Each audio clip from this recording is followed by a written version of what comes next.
Bonjour! Indepanda vient tout juste de poster une nouvelle vidéo après réflexion dans laquelle il parle du drama le concernant. Alors j'avais une petite playlist de 3 vidéos à ce sujet. Ça commence à dater déjà. Ah oui, regardez là, c'est 5 mois. Il avait été accusé par plusieurs jeunes de Niol, des jeunes, des très jeunes, autour de 14-15 ans. Il y avait eu un long texte d'une des personnes qui l'accusait. Il ne s'était pas exprimé encore réellement sur cette affaire. Donc là, c'est avec surprise que je découvre cette vidéo. Je ne l'ai pas encore regardée. Donc je vous propose de la regarder ensemble. C'est parti. Bonjour à tous et toutes. Cela fait presque 6 mois que je n'ai pas pris la parole publiquement. Cette période était nécessaire pour prendre du recul sur des événements qui ont conduit à de graves accusations à mon encontre fin décembre dernier, ainsi qu'à la fin du podcast Pardon le cinéma. Pendant ces 6 mois, j'ai pu réfléchir à mes situations professionnelles et personnelles. J'ai pu me recentrer sur ma famille, ma compagne. J'ai fait une pause, chose que j'avais presque jamais fait en 10 ans. Surtout, j'ai pu tenter de comprendre comment la passion de la création qui m'a fait ouvrir une chaîne YouTube en 2011 à 17 ans a pu en arriver là. Pour la première fois, je suis retourné dans la vraie vie, celle sans internet. Les choses sont maintenant beaucoup plus claires. Je les ai posées. J'ai fait le ménage dans ma vie, je continue de travailler sur moi, et surtout, ma passion pour les films reste intacte. Je pense que le moment est donc venu de vous donner mon opinion sur ce qui s'est passé en fin d'année dernière.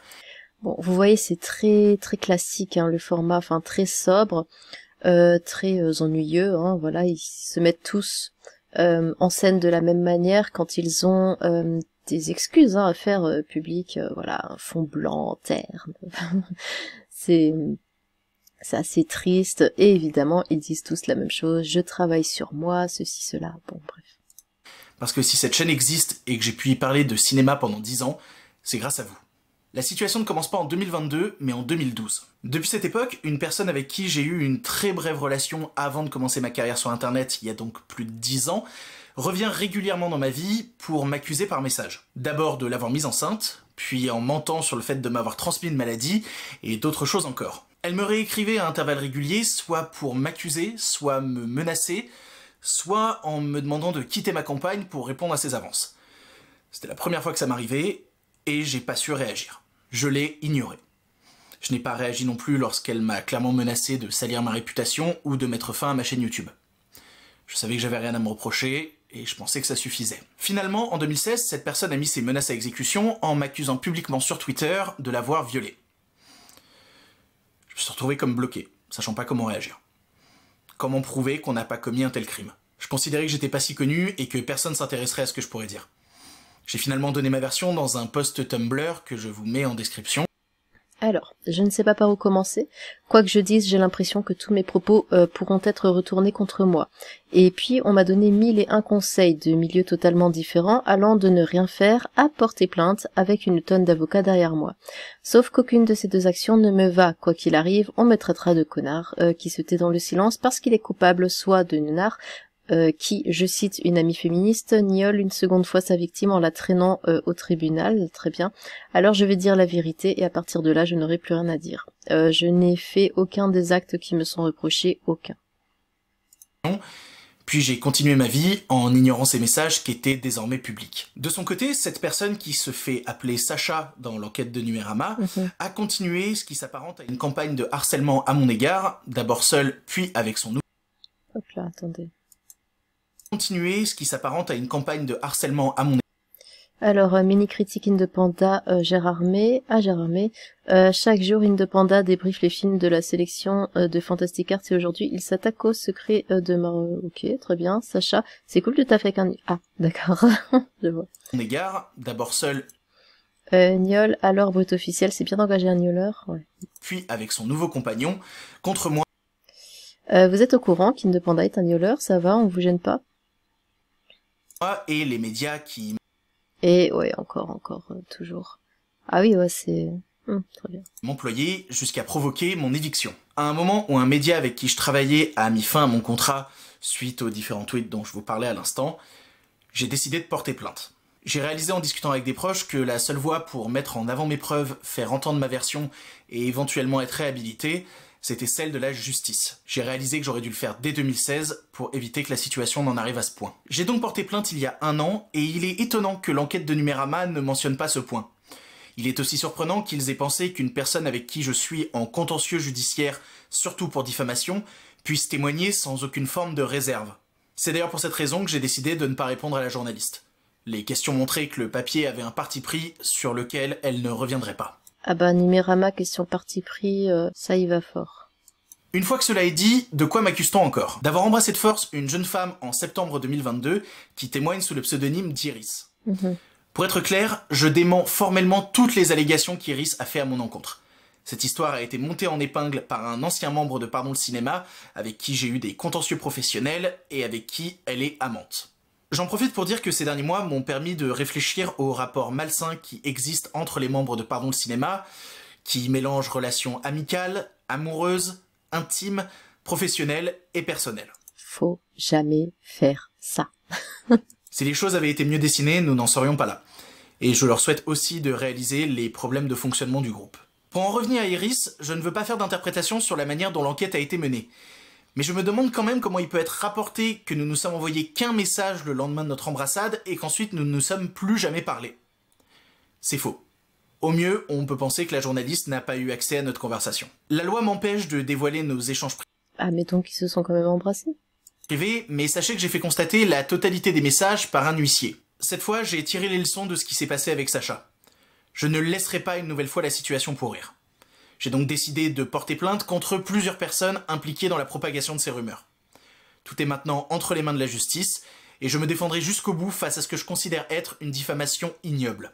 Dans le cas d'Iris comme celui de Sacha, j'ai hâte que tout cela puisse se régler devant les tribunaux afin que je reprenne le cours normal de mon existence. La rumeur anonyme est un poison grave qui attaque des vies, surtout celles de mes proches, et face à laquelle la réhabilitation est difficile. Dans ce contexte, seule la justice peut réparer, et encore pas totalement. Venons-en enfin à l'essentiel, le climat problématique qui entoure souvent les personnalités d'Internet. L'article de Numérama évoque des comportements que j'aurais eus entre 2013 et 2015 à l'occasion de live ou pendant des séances de dédicaces publiques avec des gens de ma communauté Internet. Je dois le dire, je ne me reconnais absolument pas dans... Oui, donc si je me souviens bien, il disait que pendant ces lives, il demandait à des jeunes, à des mineurs, d'envoyer des nudes. Pendant les dédicaces, voilà, c'était des mineurs qui venaient le voir, il les touchait, il faisait des boobs sign, je sais plus comment ça s'appelait, mais des dédicaces sur la poitrine, tout ça, chez les filles, etc. Dans cette période passée entre mes 19 et 21 ans. Oui, à cette époque, il m'est arrivé de signer une poitrine sur demande dans des conventions aux côtés d'autres vidéastes qui faisaient exactement la même chose. C'était un acte qui à l'époque était banalisé. Une façon pour les nouvelles gloires d'internet d'interagir avec leur communauté. Pour certains, c'était même une marque, un cri de ralliement, comme en témoigne le nom qu'a cette pratique sur différentes chaînes YouTube. Une simple recherche Google suffit à montrer que le YouTube français entre 2013 et 2018 a largement fait la promotion de cette pratique. Mais aujourd'hui, à presque 30 ans, avec du recul, je réalise que c'était idiot. J'étais idiot. Et nous étions tous idiots de penser que cela pouvait être marrant ou même normal. Je vaux pas mieux qu'un autre et j'ai commis la même erreur que d'autres. Certaines personnes ont pu mal le vivre, et elles ont raison. Je n'en tire aucune fierté. Je tiens à présenter mes excuses à toutes les personnes qui auraient pu être offensées par cela. Pour ce qui est des demandes de nude pendant des lives ou sur Snapchat, à la même période entre 2013 et 2015, contrairement à ce qui a été dit, je n'ai jamais échangé les messages indiqués dans l'article de Numérama. Et je n'ai pas envoyé ces nudes. La plupart des images relayées dans l'article... Donc il les a demandées. Parce qu'il a dit oui, je les ai pas envoyés, parce que ça, c'est vrai que dans l'article, ça disait que du coup, il demandait des nudes aux jeunes, et ensuite qu'il les envoyait avec, à ses amis, qu'il les échangeait avec ses amis, tout ça. Donc là, il dit ouais, je les ai pas échangés, mais donc, tu les demandais quand même? Sont des captures de stories publiques, et ne sont donc destinées à personne en particulier. S'il aurait été honnête de le mentionner, ce qui est vrai par contre, c'est que mon langage dans ces stories est problématique, et n'a rien à voir avec les sujets de ma chaîne. Ces stories, comme ces dédicaces, sont la preuve du langage malsain qui était promu sur internet pendant ces années. J'avais 19-20 ans, je me suis laissé entraîner par mimétisme et par pure immaturité. C'était une erreur. Je regrette d'avoir participé, à l'époque où j'avais 2000 abonnés, à la banalisation des nudes reçus. Nous faisions des lives à plusieurs, où nous en recevions, sans trop savoir de qui ils venaient. Nos lives étaient explicitement interdits aux mineurs, se déroulaient après minuit, et nous pensions que cela suffisait à garantir la protection de chacun. Croire que nos mesures suffisaient à leur interdire nos lives était naïf. Là encore, je tiens à vous présenter mes excuses pour avoir instauré ce climat que je pensais libre et décontracté, où il était possible de parler de tout sans crainte, sans réaliser des dérives que cela pouvait produire. Heureusement, 2023 n'est plus 2014 et les parents sont aujourd'hui bien mieux informés pour prévenir des dérives possibles. De même, les influenceurs semblent, pour une partie d'entre eux, avoir réalisé à quel point tout cela est stupide. Les témoignages des victimes sont importants et primordiaux. Ils se doivent d'être écoutés. Et je ne souhaite pas que mon cas personnel puisse amener à décrédibiliser la parole de celles et ceux qui méritent d'être entendus. Pour ma part, comme tous, je change. Je grandis. La personne que j'étais à 19 ans n'est pas celle que je suis à l'approche de mes 30. Avec les années, j'ai pu apprendre beaucoup auprès des personnes concernées, et je continue d'apprendre, car ce sont des problématiques bien trop riches pour en faire si rapidement le tour. Mais je peux pas nier que si tout cela me tombe dessus aujourd'hui, c'est parce que plus jeune, j'ai pu me comporter comme un sale con. Ça arrive à tout le monde, mais c'est encore plus intolérable quand on a une parole publique comme c'est mon cas. J'espère que ce que je vous dis aujourd'hui permettra de soulager les personnes qui ont été choquées. Que va-t-il se passer désormais ? D'abord, si le jeune homme que j'étais n'a pas été à la hauteur, je vais me battre pour que l'adulte que je suis aujourd'hui le soit. Ensuite, je vais continuer de travailler sur moi. J'ai fait le ménage dans mon entourage et je sais que c'est pour le mieux, car c'est grâce à l'aide de mes proches si j'ai pu tenir pendant cette période. Enfin, et surtout, je vais continuer de faire ce qui me porte depuis plus de 10 ans. Vous parlez de films. Je n'aspire qu'à cela et je me consacrerai désormais qu'à ça. Alors si ça vous branche, c'est ce que je ferai à partir d'aujourd'hui. Les films, le cinéma, rien d'autre. Parce qu'entre les annonces du Festival de Cannes, les Trois Mousquetaires ou les derniers trucs immondes du MCU, il y a des tas de sujets passionnants à aborder avec vous, bien plus que les rumeurs ou les vengeances personnelles. Mais avant, je vais supprimer le pseudo In The Panda. Comme je l'ai dit, je me reconnais plus en lui. Le nom va donc disparaître parce qu'il fait plus aucun sens. Il me donne l'impression de porter un masque. Et qu'il a surtout une extrêmement mauvaise image. Alors que j'ai besoin d'être moi, juste moi. J'ai besoin de plus me cacher pour redémarrer sur des basses scènes. Je m'appelle Victor, et je serai donc Victor. Je sais que certains d'entre vous, même s'ils m'écoutent aujourd'hui, ne reviendront pas. Je le comprends. Je tiens à dire à cela que je suis heureux d'avoir pu vous accompagner quelques semaines, mois, années, et d'avoir pu, à mon humble échelle, enrichir votre cinéphilie. Pour les autres, nous nous croiserons au détour de nouveaux podcasts, de nouvelles vidéos YouTube, et surtout de nouvelles émotions devant les films. C'est tout ce que je souhaite. Bonne journée, bonne soirée, et à bientôt. Eh bien, au moins, il reconnaît ses erreurs. Il porte plainte, ce qui n'est pas anodin, contre Sacha et Iris. Ça risque d'être long, mais nous verrons ce que ça va donner du côté du tribunal. Si ce qu'il dit est vrai, il n'a pas à s'en faire. Si ce qu'il dit est vrai, c'était de la diffamation, et les personnes seront jugées et punies pour ce qu'elles ont fait.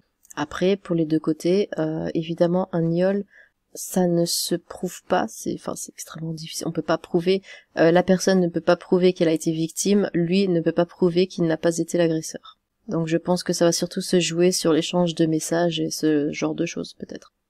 Eh bien, dites-moi ce que vous en avez pensé, j'ai hâte de vous lire. Sur ce, tchou!